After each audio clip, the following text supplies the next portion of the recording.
The Grand Meridian Hotel in Seattle gleamed under the late summer sun, its glass facade reflecting the Puget Sound like a mirror held to the sky. It was the hotel's grand reopening after a $200 million renovation, and the event was a spectacle: white-gloved valets, a red carpet rolled out like a tongue, and a ballroom packed with the city's elite.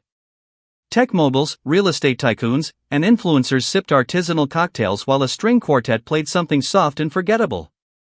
At the center of it all was Julian Voss, 38, the billionaire CEO of Nexus Tech, a company that sold AI-driven lifestyle apps to people who didn't need them but bought them anyway. Julian was all charisma and sharp edges, tailored suit, gelled hair, a smile that could close a deal or break a heart. He thrived in rooms like this, where every nod and handshake reinforced his place at the top. Near the back of the ballroom, tucked behind a towering ice sculpture of a swan, stood Maricela Torres, 68, a maintenance worker who'd been with the Meridian since it was just a mid-tier hotel in the 90s. Her uniform was crisp but worn, her graying hair tied back in a low bun, and her hands, calloused from decades of labor, moved with quiet efficiency as she adjusted a wobbly table leg. Maricela was invisible to most, her presence as unremarkable as the polished floors she mopped nightly. But she noticed everything: the spilled champagne, the whispered gossip, the way Julian's laugh carried over the crowd like he owned the air itself. The evening was in full swing by 8:30 p.m. Julian, a flute of Prosecco in hand, took the stage to deliver his keynote. Nexus Tech had bankrolled part of the renovation, and he was here to bask in the applause. "This hotel," he said, his voice smooth through the microphone, "is a testament to vision, ours, yours, the kind that builds empires." The crowd clapped, some rolling their eyes at his theatrics. He scanned the room, his gaze landing on Maricela, who was discreetly wiping a smudge from a glass door. A grin spread across his face, the kind that signaled trouble. "Hey, you Maricela, right?" he called out, pointing with a flourish. Heads turned. "You've been keeping this place spotless all night. Why don't you give us a little spin? Show us your moves." Laughter rippled through the crowd, some nervous, some cruel. A few phones emerged, ready to capture the moment. Julian leaned into the mic, his tone teasing. "Come on, don't be shy. Let's see what you've got." Maricela froze, her rag still in hand. The room felt heavier, the air thick with expectation. She set the rag down slowly, her face unreadable, and stepped into the open space near the stage. The quartet faltered, unsure whether to continue. Maricela didn't look at Julian or the crowd. She closed her eyes for a moment, as if hearing a different song, one only she knew. Then she moved. A single step, deliberate and light, into a perfect arabesque. Her arms extended, framing the space with a grace that seemed to defy her age. She transitioned into a slow pirouette, her body steady, her worn sneakers gliding across the marble. The room fell silent. A waiter dropped a tray, the clatter swallowed by the stillness. Maricela's movements were precise, unhurried, a pas de bourrée, then a gentle leap that seemed to lift her above the weight of the world. She finished with a soft bow, her head tilted just enough to acknowledge the moment, not the man who'd sparked it. The silence broke into murmurs, then applause, hesitant at first, then fervent. Julian's smile froze, his glass halfway to his lips. He tried to laugh it off, a sharp "well, damn," into the mic, but no one joined him. Maricela returned to her corner, picked up her rag, and resumed wiping the door. The crowd's eyes followed her, some with awe, others with guilt. Phones were still recording, and one guest, a young event planner named Kiarangwin_events, uploaded the clip to Instagram with the caption, "CEO thought he was clever." She showed him what real power looks like. By the time Maricela pushed her cart to the service elevator, the video had 10,000 views. She didn't know. She clocked out, walked to the bus stop, and sat with a thermos of chamomile tea, her hands aching from years of gripping mops and brooms. Back in the ballroom, Julian was still shaking hands, but the energy had shifted. People whispered, glanced at their screens, and avoided his gaze. He didn't realize it yet, but the night wasn't his anymore. Maricela's apartment was small, tucked in a quiet corner of Seattle's Rainier Valley. The walls held faded photos, her as a young woman in a black leotard, mid-leap on a stage in Mexico City, her late husband, Mateo, grinning beside her at a community dance hall, their daughter, Sophia, before she moved to Portland for college. Maricela hadn't danced professionally in 30 years, not since a knee injury ended her career with the Ballet Nacional de Mexico. She'd been a star once, her name in programs from Guadalajara to San Francisco, critics praising her luminous precision. But life had a way of grounding dreams: Mateo's illness, Sofia's tuition, a new country, and a job cleaning hotel rooms to pay the bills. She didn't regret it, but she carried the weight of a life interrupted. By morning, her phone buzzed with voicemails from Sofia. "Mama, you're everywhere," her daughter said, voice trembling with pride. "That video, it's on TikTok, Twitter, even the local news." Maricela frowned, unsure what trending meant. Sofia sent her the clip, and Maricela watched it in her kitchen, her coffee cooling. She saw herself move, the lines of her body still strong, still hers. It stirred something, a memory of spotlights, of Mateo's voice saying, "You dance like the world's holding its breath." But it also stung. Being seen now, after years of invisibility, felt like a spotlight too bright, too late. At the Meridian, the mood was tense. Julian arrived at his office in Nexus Tech's downtown tower, greeted by his PR manager, Tara Lynn, who looked like she hadn't slept. 12 million views across platforms, she said, sliding a tablet toward him. Hashtag Maricela Moves is trending globally. People are calling you out. Julian scoffed, scrolling through comments. Arrogant jerk got schooled. She's a queen, and he's a clown. He tossed the tablet onto his desk. It was a joke. People need to lighten up. Tara shook her head. It's not just the video. It's what it says about you, about us. Investors are spooked. We're down 1.5% this morning. Julian didn't respond. He was used to controlling the narrative: press releases, curated posts, charm offensives. But this was different. The internet wasn't just laughing, it was dissecting him. A blog post titled "The Mockery of Maricela" went viral, calling out the casual cruelty of privilege. A dancer from the Pacific Northwest Ballet commented, "That's not a hobbyist. That's a pro. Who is she?" By noon, sleuths on Reddit had dug up Maricela's past, clippings from old dance reviews, a grainy photo from a 1990s performance. They called her the Seattle Swan. Maricela, oblivious to the online storm, went to her shift.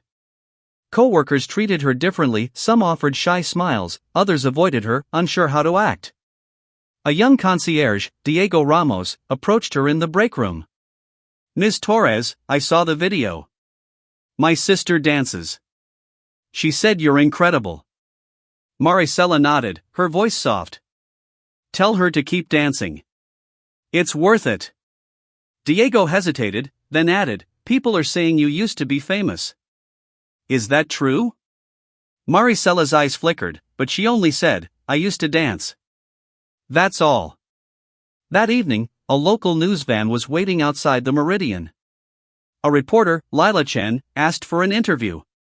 Maricela declined politely, slipping out the back. She didn't want fame, not like this. But at home, Sofia called again, urging her to embrace it. "Mama, this could be your chance to dance again, to teach, to be seen." Maricela sighed. "Being seen isn't always a gift, Nija. Sometimes it's just noise." Meanwhile, Julian's team drafted a statement. "My comment was meant in jest, to celebrate our staff. I deeply admire Maricela Torres and regret any misunderstanding." It backfired. Comments flooded in, "Too late, buddy. You don't get to spin this." Tara suggested a meeting with Maricela, but Julian waved it off. "She's a janitor. Let it blow over." Tara's jaw tightened. "She's not just a janitor. And this isn't blowing over." Maricela's routine held steady: mornings at the Meridian, evenings with her tea and old cassette tapes of Tchaikovsky. But the world outside her apartment was shifting. The video hit 20 million views, and hashtag Maricela Moves inspired fan art, dance challenges, and think pieces about labor and dignity. A community organizer, Amara Jackson, launched a fundraiser called Maricela's Spotlight, aiming to fund dance scholarships for low-income youth in Seattle. Strangers left flowers at the Meridian staff entrance with notes, "You reminded us what grace looks like." Maricela's past came into sharper focus. A former colleague, Elena Vargas, now a dance instructor in Los Angeles, reached out via email. Maricela, it's you, isn't it? I saw the video and cried. You were always the best of us at Ballet Nacional. Come teach at my studio. The kids need you. Maricela read the message twice, her fingers tracing the screen. She hadn't taught since her injury, hadn't thought she could. But the idea lingered, like a melody she couldn't shake. At Nexus Tech, Julian was unraveling. The board called an emergency meeting, and whispers of a leadership review leaked to the press. A major investor, Priya Anand, emailed, "Your actions reflect on our brand. We're reconsidering our stake."